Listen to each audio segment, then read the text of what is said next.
Bem-vindos à nossa quinta aula do módulo Ciência, Cultura e Saúde, que aborda as humanidades médicas.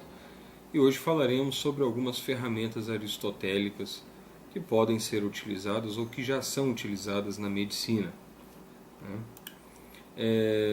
Essas ferramentas incluem, na verdade, temos muitas possibilidades do uso da filosofia aristotélica na medicina. Nós poderemos falar sobre as 4 causas: substância, acidente, ato e potência, né? E como aplicar isso, por exemplo, na saúde humana, no raciocínio diagnóstico, na avaliação de artigos científicos, por exemplo, e na análise de situações concretas em bioética. Então há uma gama enorme de usos dessas ferramentas aristotélicas. Na verdade, nós usamos de uma forma não consciente, né, plenamente consciente, essas ferramentas, e eu acredito que nós podemos usá-las de uma forma muito mais eficaz se nos tornarmos conscientes e começássemos a usá-las de uma forma realmente intencional e bem dirigida, né? Eu poderia começar falando das 4 causas. Quais são as 4 causas aristotélicas? Tá? Você tem a causa eficaz ou eficiente. Quem fez? Você tem a causa material, com o que foi feito. Você tem a causa formal, como foi feito. E você tem a causa final ou essencial, para que foi feito. Certo? Então essas são as 4 causas. De certa forma, elas respondem a um problema que vinha anteriormente, né? Os antigos filósofos pré-socráticos, eles buscavam a causa de tudo, mas eles se confundiam um pouco quando tratavam dessa causa, né? O que era a causa de tudo? Uns falavam que era um elemento, talvez tratando de uma causa formal ou material, outros apontavam as divindades, talvez apontando dessa forma um tipo de causa eficaz. Mas foi Aristóteles, então, que definiu no seu livro A Metafísica essas 4 causas. Ele falou: quando a gente fala de causas, há 4 formas de avaliar a questão. Então vamos dar alguns exemplos. Vamos pegar uma casa, por exemplo. Qual a causa eficaz de uma casa? A causa eficaz de uma casa seria o pedreiro, quem constrói a casa, certo? Uma outra causa eficaz seria o comprador da casa, que fornece a verba, o dinheiro para comprar o material. Uma outra causa eficaz seria o mestre de obras, o engenheiro. Eles são as pessoas responsáveis por gerar aquela obra humana, né? O que seria a causa material? Vidro, cimento, lajotas, né, tijolos, tinta, móveis, tudo aquilo que constrói uma casa. O que seria a causa formal? A causa formal seria o fato da casa ter janelas, portas, telhados, paredes, muros, né? Há diferentes áreas dispostas dentro dela. E o que seria a causa final ou essencial? A essência dessa casa, né? Uma interpretação teleológica, que vem de telos, de fim. A causa final seria morar dentro dela, seria usá-la como uma habitação. Então, isso também pode ser aplicado, por exemplo, quando observamos um tratamento, né? Quem faz o tratamento? O médico, o paciente, a família, todos colaboram. Isso é uma coisa muito antiga, essa ideia de colaboração do tratamento. Se eu não me engano, o primeiro aforisma de Hipócrates já fala que você trata em cooperação com o paciente, com seus familiares e com seus auxiliares, né? Qual é a causa material? A causa material de um tratamento seria a medicação utilizada, seria o organismo do paciente, que pode ou não pode responder a essa medicação, né? Tudo isso entra em contato e ali você cria uma situação nova da interação do plano terapêutico com o paciente. O que seria a causa formal? Seria o ritmo de administração de um fármaco, seria como esse fármaco age, mudando, né, a fisiologia ou os processos patológicos do paciente. Também na causa material entrariam, né, os componentes bioquímicos, celulares do paciente, tissulares. Né? Então, na causa formal é a forma, como as coisas acontecem. Né? E na causa final, a causa final do tratamento é melhorar a sobrevida do paciente, curá-lo, aliviar sua dor, seu sofrimento, confortá-lo, né, ou simplesmente respeitá-lo. Aqui eu já estou falando das 4 formas de tratamento. Né, o tratamento de cura, tratamento de alívio, tratamento de conforto e tratamento de respeito. A gente pode tratar depois sobre isso também. Então essas seriam as 4 causas. A gente pode utilizar as 4 causas também na avaliação de um artigo científico. Tá? Além das ferramentas de medicina baseada em evidências, que são várias ferramentas muito úteis e de fácil acesso na literatura, nós também podemos utilizar as 4 causas aristotélicas para testar os artigos científicos. Quando a gente fala de causa eficaz, quem escreveu o artigo científico? A gente tem que saber de que escola aquela pessoa é, ela foi ensinada por quem, quem é aquela pessoa em termos acadêmicos, em termos pessoais. Tudo isso pode interferir na pesquisa. Nós temos um relato, por exemplo, de um pesquisador anestesiologista que falsificou os dados e publicou em muitas revistas famosas. Então, se um dia você topar com uma publicação dele, pesquisar o nome dele, você já vai ver que o trabalho que está à sua frente perde credibilidade.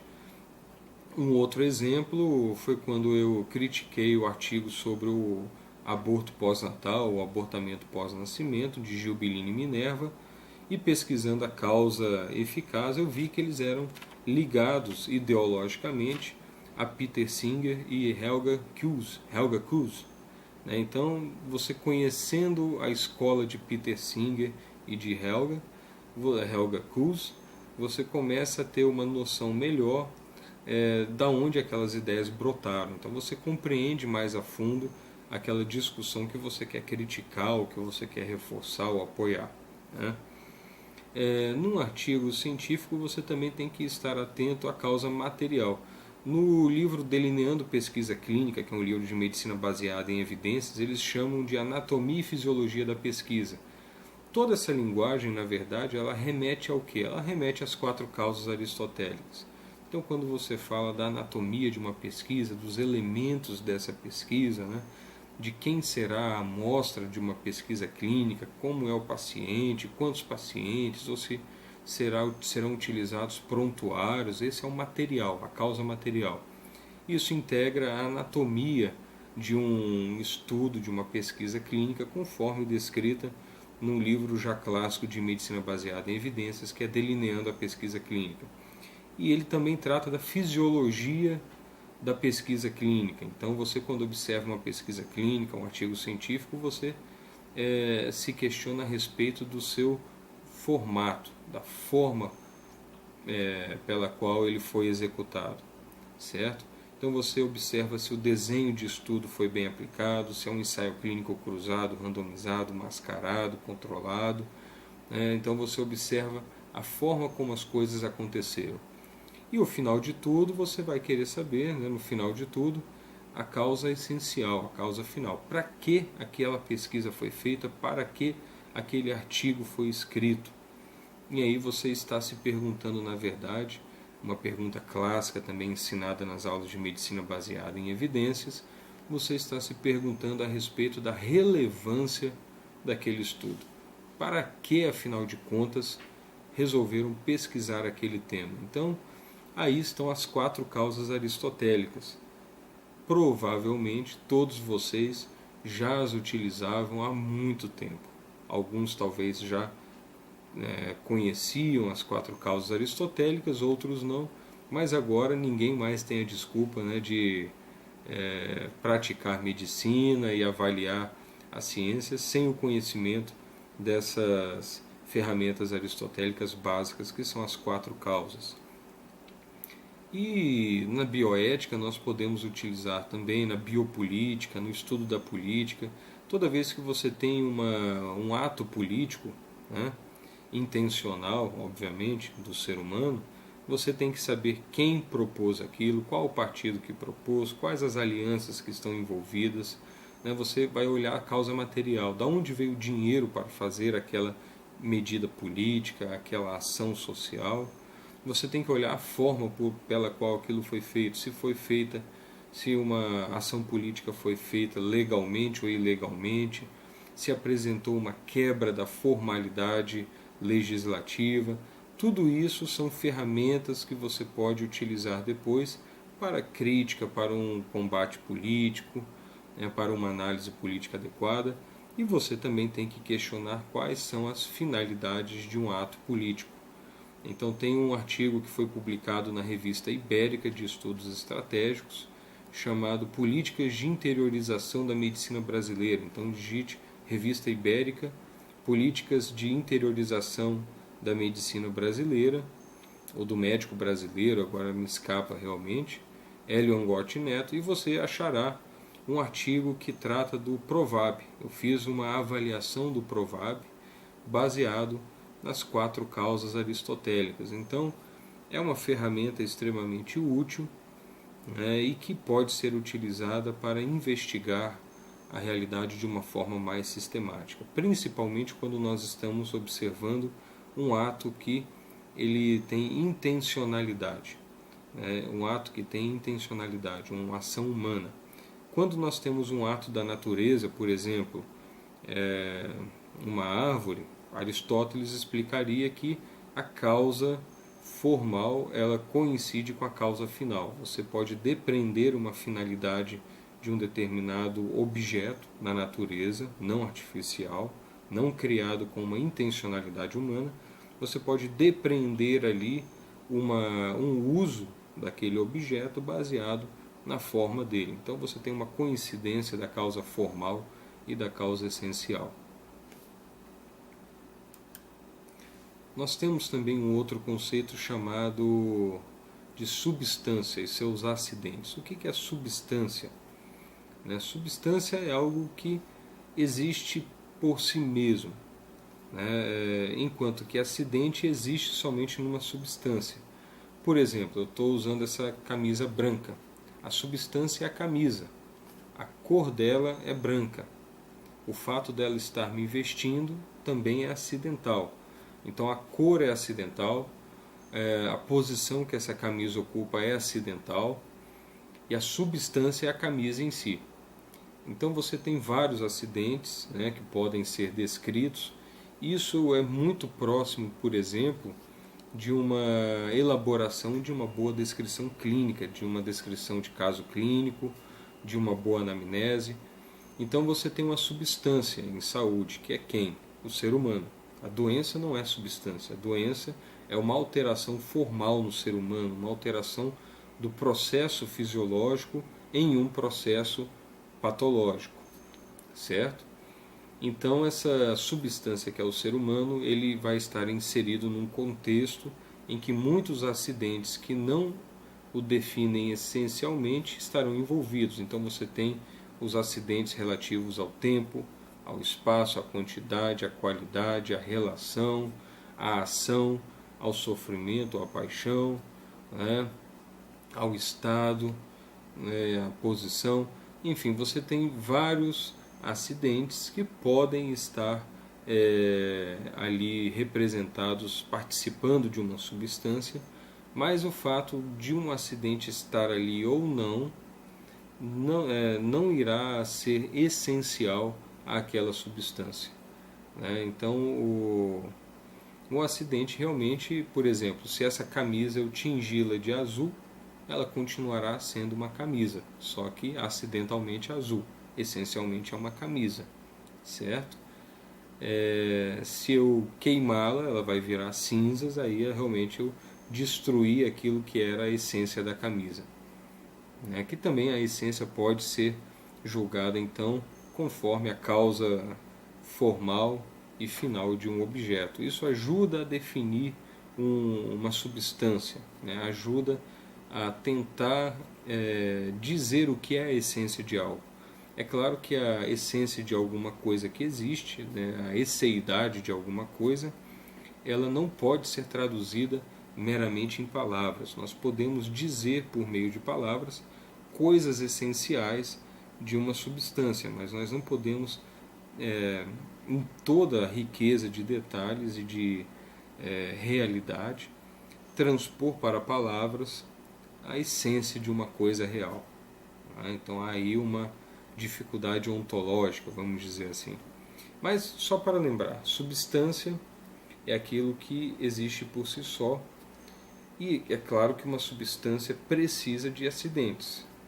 Você não pode imaginar uma camisa que não tenha cor, ou que não ocupe um determinado lugar no tempo e espaço.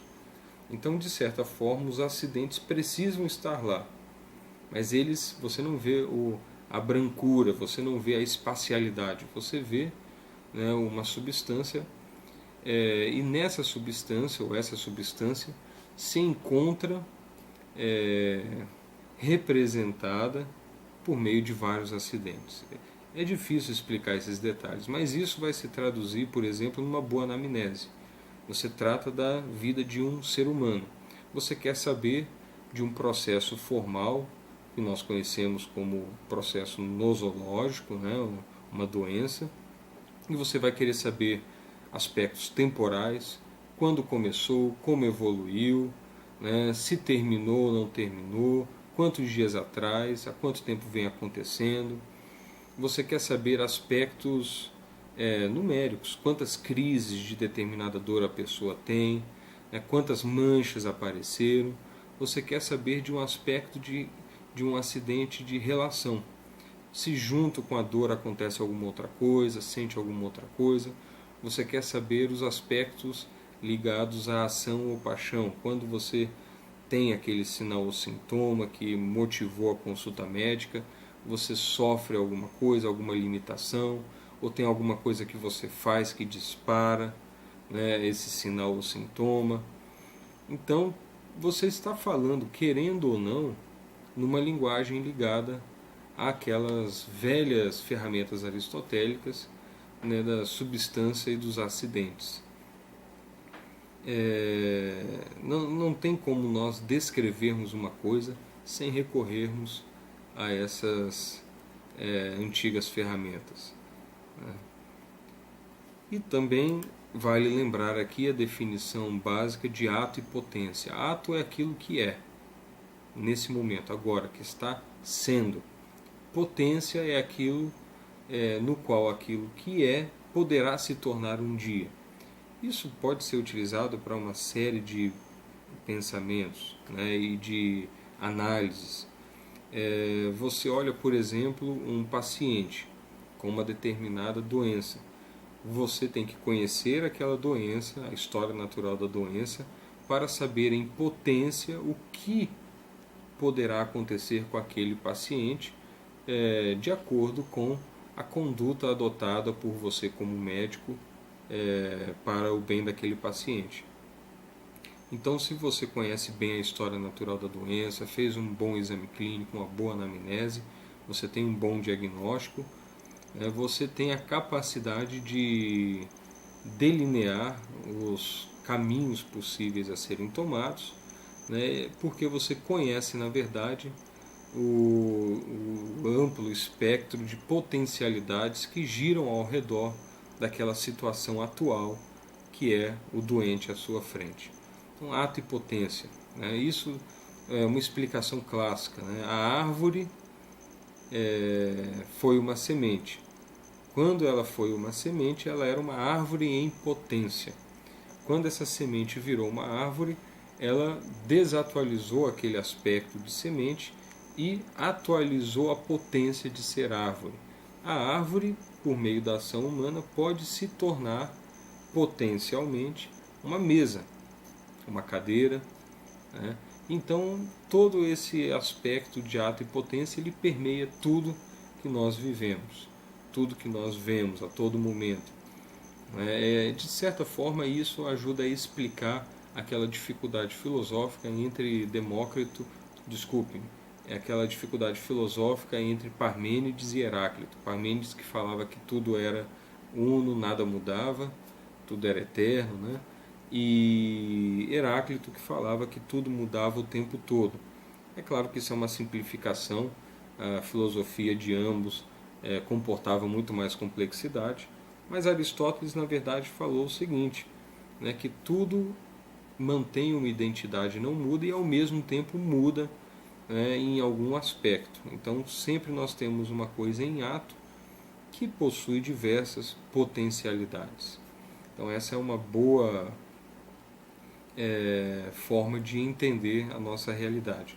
E isso tem, por exemplo, influências na discussão bioética. Quando você vê um embrião, né, você tem toda uma discussão para saber se aquele embrião, por exemplo, ele tem status moral por ser potencialmente um indivíduo adulto. Agora você tem toda uma discussão que fala que em ato o embrião é um ser humano, ele não é uma samambaia, né? Ele não é um bezerro, ele não é um tatu-bola, ele não é uma cadeira. Então o embrião atualmente ele é um ser humano. Potencialmente ele será um ser humano adulto.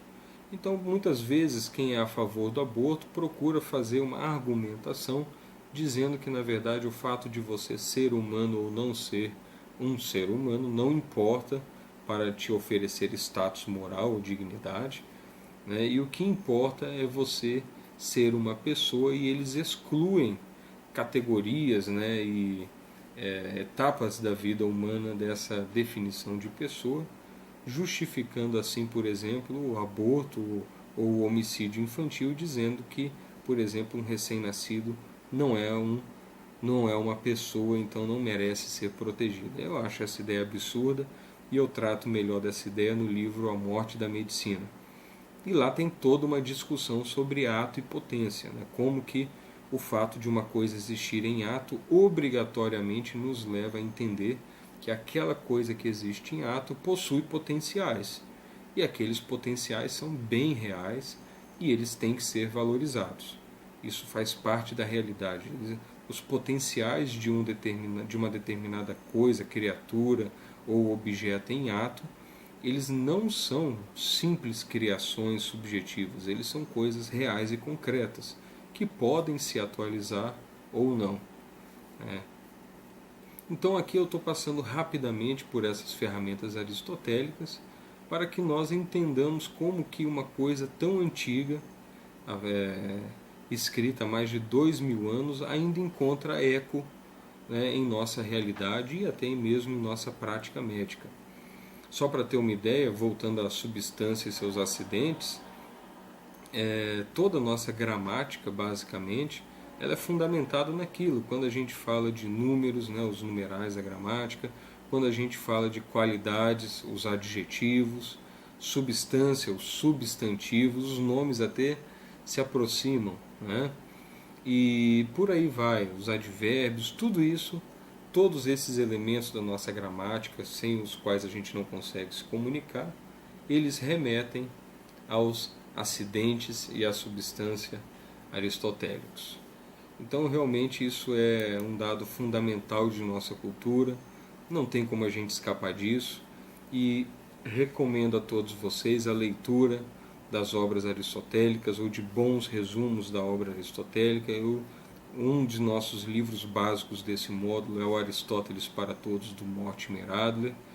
Ele traz informações resumidas, muito acessíveis, interessantíssimo para começar a estudar Aristóteles, e tentem aplicá-lo à prática de vocês. Isso aqui é um curso de humanidades médicas, então a gente tem que tentar pegar tudo que a gente consegue da história, da literatura e da filosofia e aplicar no contexto médico. Só para ter uma ideia, hoje em dia, né, na pedagogia se fala, né, muitas vezes com uma grande empolgação, do treino de habilidades, de conhecimentos e de práticas, atitudes. Essas são as 3 esferas aristotélicas da ação humana, né? A episteme, o conhecimento, a tecne, a técnica, a habilidade, e a praxis, o ethos, né? A prática, a atitude, e isso é muito antigo. Então não tem nenhuma novidade, a gente muitas vezes repete uma coisa achando que descobriu a roda, e a gente só está repetindo um antigo conhecimento que a gente poderia ter adquirido e que facilitaria muito a nossa vida. Então fica aí o convite para a leitura da obra aristotélica, começando por um ótimo resumo, uma ótima introdução, que é o livro de Mortimer Jerome Adler, Aristóteles para Todos.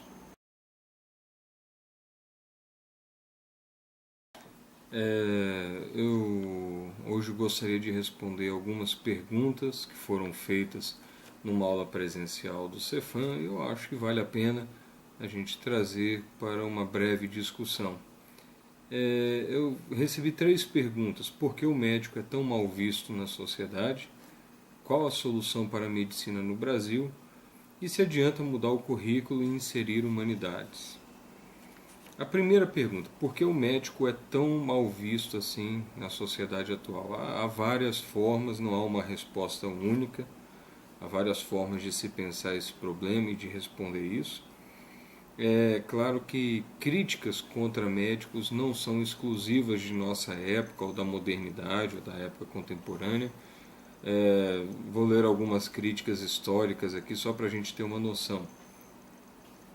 Aqui uma crítica de talvez mais de 400 anos antes de Cristo, do tempo de Hipócrates. A medicina é a mais nobre de todas as artes, mas no presente está muito abaixo de outras artes, graças à ignorância daqueles que a praticam e àqueles que os julgam de forma leviana. A mim parece que seu erro deriva principalmente do fato de que nas cidades não há punição ligada à prática médica, exceto a desgraça, e isso não fere aqueles que se tornaram acostumados a tal estado de coisas. Tais pessoas são como figurantes nas tragédias, pois assim como têm forma, se vestem e se parecem com atores, mas não são atores, assim também são muitos os médicos em título, porém poucos os são em realidade. Então, desde antes de Cristo, a crítica contra o mal médico já existia. Nós podemos ler, por exemplo, uma crítica de Tomás de Aquino, doutor lá da Igreja Católica, que fala que os médicos estavam, na época dele, transformando a arte de curar na arte de ganhar dinheiro. Ou uma crítica de Ramon Llull, um médico, um filósofo medieval também, assim como Tomás de Aquino do século XIII, que falava: ó vós, Senhor, fonte de graça e bênção aos vossos povos, vemos que os médicos do corpo, Senhor, andam bem vestidos e bem montados em cavalos, e juntam riquezas e tesouros graças aos grandes enganos que causam a seus doentes, os quais enganam de todas as maneiras, pois se gabam de conhecer a doença que não conhecem. Além disso, eles prolongam, Senhor, as doenças nos doentes, para que tenham mais ganhos, e eles dão aos doentes, Senhor, xaropes, letovares e outras coisas, para que tenham parte do lucro do que fazem os especialistas nas coisas que vendem aos doentes. Olha, essa crítica parece ter uma crítica bem moderna, Então as pessoas não são tão diferentes assim, as pessoas de outras épocas e as de hoje. Mas a crítica contra o médico mercenário, o médico mercantilista, ela é comum. Contra o médico que se faz passar por médico, mas não é, por exemplo, é uma crítica comum. E assim como existe essa crítica, existe o elogio também aos médicos, por exemplo, que na época da peste negra, na Idade Média, deixaram de abandonar uma cidade e ficaram para trás, cuidando dos doentes, colocando em risco a própria vida em prol do bem do próximo. Então isso também é descrito na história. E assim como hoje também nós temos denúncias por um lado e críticas, e por outro lado belas histórias de vida, belas histórias de atos médicos que salvaram vidas e inspiram pessoas e filmes. Só para citar um exemplo, Mãos Talentosas, que é a história de um dos candidatos do Partido Republicano à presidência dos Estados Unidos, o Dr. Ben Carson. É um filme belíssimo que conta a história dele, entre vários outros filmes que também contam um lado positivo do ser médico. Então, a crítica em si não é novidade, ela vem ao longo de toda a história da medicina, tá? Mas talvez ela tenha se intensificado em nossos dias, porque junto a essa crítica que é comum, e os maus exemplos sempre existiram e ainda continuarão existindo por um bom tempo, nós também temos uma propaganda governista de tom um pouco maquiavélico.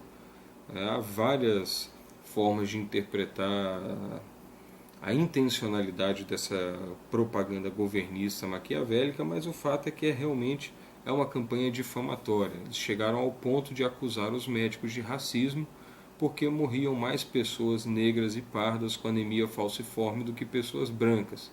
Eles só esqueceram de lembrar, né, de que a doença afeta linhagens genéticas descendentes da África subsaariana. Só isso que eles esqueceram de mencionar, né, ou estudar. Mas aí você observa que há uma disposição ativa em destruir a autoridade profissional da medicina no Brasil e em vários outros lugares do mundo também. Então, mas isso se tornou muito forte, né? É claro que, sendo o médico uma elite econômica, uma elite intelectual, ele representa um certo risco para a hegemonia da elite que governa o Brasil hoje. Então, é até estratégico você pensar em derrubar uma elite médica, vamos dizer assim, né?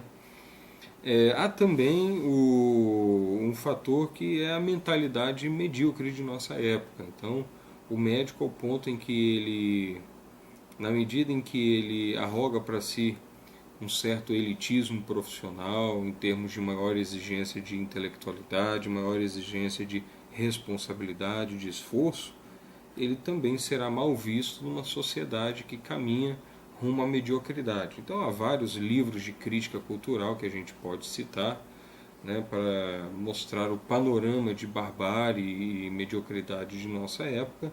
Eu vou mostrar alguns que eu sugiro que vocês leiam posteriormente quando tiverem tempo, uma literatura um pouco deprimente às vezes, mas é reveladora, né? Então, do Mário Vargas Llosa, A Civilização do Espetáculo. Ele foi Prêmio Nobel de Literatura. Então, Mário Vargas Llosa, A Civilização do Espetáculo. Um excelente livro que fala de como hoje as pessoas dão atenção às coisas fúteis, às coisas vãs, e as coisas substanciais se perdem. Sobre como ideias podem degradar civilizações inteiras, de Richard Weaver, As Ideias Têm Consequências. Muito bom também esse livro. Uma outra sugestão de Michel Henry, A Barbárie.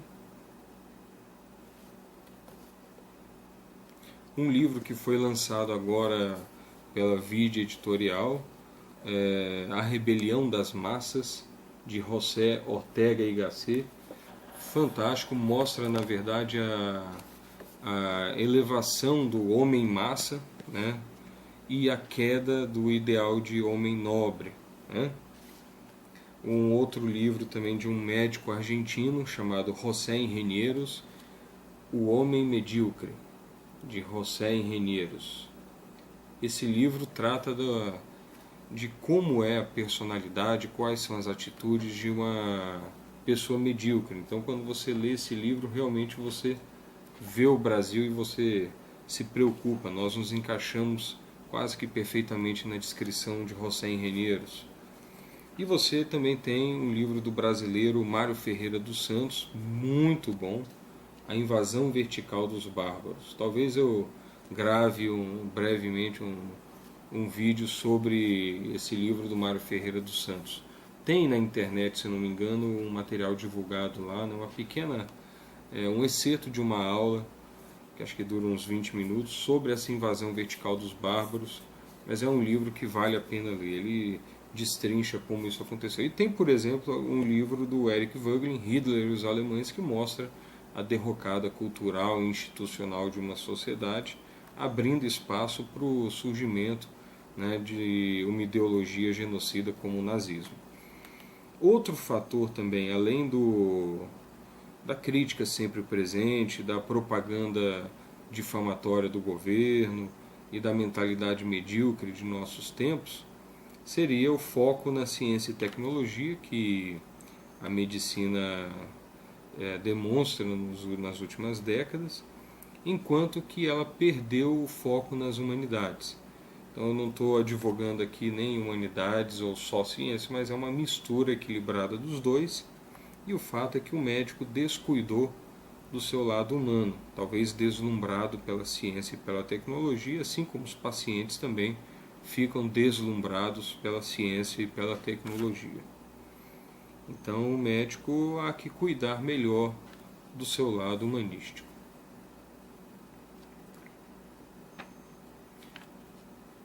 E esse cuidado com o lado humanístico é um dos propósitos nossos aqui do Seminário de Filosofia Aplicada à Medicina.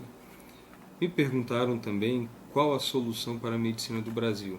Não sei, não tenho nenhuma solução para a medicina do Brasil. Eu tenho uma solução para a minha prática médica. Eu decidi ter uma prática médica que eu entendo ser mais humanizada e embasar isso na carga cultural legada por milênios de cultura ocidental e um pouco da cultura oriental, e isso tem funcionado muito bem para mim. Eu consigo excelentes dicas de como lidar com o paciente, a carga cultural preciosa para melhorar, né, buscar sempre melhorar quem eu sou. E eu também não passo isso como uma fórmula para outra pessoa. Eu passo isso como um caminho que a pessoa pode ver, seguir em parte, maior ou menor parte, e desenvolver o seu próprio caminho. Então eu tenho uma solução para mim, que eu uso, tem dado certo. Aponto, faço alguns apontamentos. Esse módulo 1 do Cefam, ele inclui diversos apontamentos nesse sentido. Mas eu lembro quando eu fui perguntado no fórum da Associação dos Estudantes de Medicina, do Espírito Santo, sobre qual a solução para essa situação toda que nós vivemos, esse caos na saúde. A resposta foi exatamente essa: eu não sei. Mas eu acho que antes de pensarmos numa solução macroscópica, vamos dizer assim, numa solução macrosocial, nós temos que pensar, na verdade, em como ser bons médicos. Então, comece sendo um bom médico, comece aprendendo ferramentas humanísticas de comunicação, de raciocínio, de compreensão, de empatia, e compreenda melhor o seu paciente, receba melhor o seu paciente, seja um médico melhor, e o resto é consequência. Palavras não vão fazer muita coisa, atos e exemplos movem multidões. Então cabe a cada um fazer o melhor que puder enquanto médico, enquanto profissional da saúde. Adianta mudar o currículo e inserir humanidades? É muito difícil. Tem um artigo chamado A Busca do Médico pela Filosofia, publicado no site Academia Médica, que trata um pouquinho sobre essa pretensão de enfiar goela abaixo a filosofia nos estudantes de medicina. Isso acaba gerando um ressentimento do estudante, que espera ter um aporte mais científico, e quando chega lá está recebendo uma marmita ideológica no lugar de uma filosofia adequada, inclusive muitas vezes de uma filosofia embasada em evidências científicas. Olha que interessante, dá para fazer isso. Então, assim, humanidades médicas não é só a parte cultural, tem uma parte instrumental também. E não é só boas intenções, ela é extremamente complexa, ela tem múltiplas formas de abordar um problema, muita riqueza metodológica, muita interdisciplinaridade. Mas como que você, querendo humanizar, você muda o currículo? Da onde vão sair esses professores médicos ou filósofos da medicina que irão mover as mentes e os corações de uma geração inteira de médicos? Não tem de onde sair esse pessoal. Então não acredito numa ordem governamental que mande ensinar humanidades. As coisas não são desse jeito. Eu acredito em muitas pessoas que se interessam pelo tema, trocando experiências, trocando conhecimento, como a gente está fazendo aqui. Isso aqui é uma pequena pedra no meio de uma grande construção, que eu espero que vocês façam parte. E aí cada um trocando informações, vai crescendo junto com os outros, vai criando uma elite nas humanidades médicas capaz, né, de, quem sabe, melhorar o ambiente que nós vivemos. Essa é uma esperança que eu tenho. Então, adianta mudar o currículo e inserir humanidades? Eu acho que pode até servir para alguma coisa, se tiver realmente alguém muito capacitado, capaz de transmitir esse amor pelas humanidades médicas de forma competente. Mas eu não vejo uma quantidade suficiente de pessoas hoje comprometidas com esse projeto de vida e de formação profissional, capazes de assumir cadeiras e mais cadeiras dentro das universidades. O que eu vejo, sim, é uma tropa barulhenta, agressiva, né, de ideólogos semiletrados que, na verdade, não estão preocupados em pesquisar a fundo as humanidades médicas. Eles estão preocupados em passar impressões ideológicas, palavras de ordem, figuras de linguagem que retroalimentam suas crenças mal fundamentadas. Então, isso é um pouco desesperador, porque num país normal você poderia contar com uma elite de professores de humanidades médicas. No Brasil, a tendência é que você acabe realmente improvisando demais e criando uma grande massa de alunos insatisfeitos com o ensino das humanidades médicas. A minha solução local, na instituição onde eu trabalho, onde eu sou coordenador de curso, é oferecer este seminário que você está participando agora, de forma voluntária para alunos da medicina, da enfermagem, do direito, quem quiser aparecer.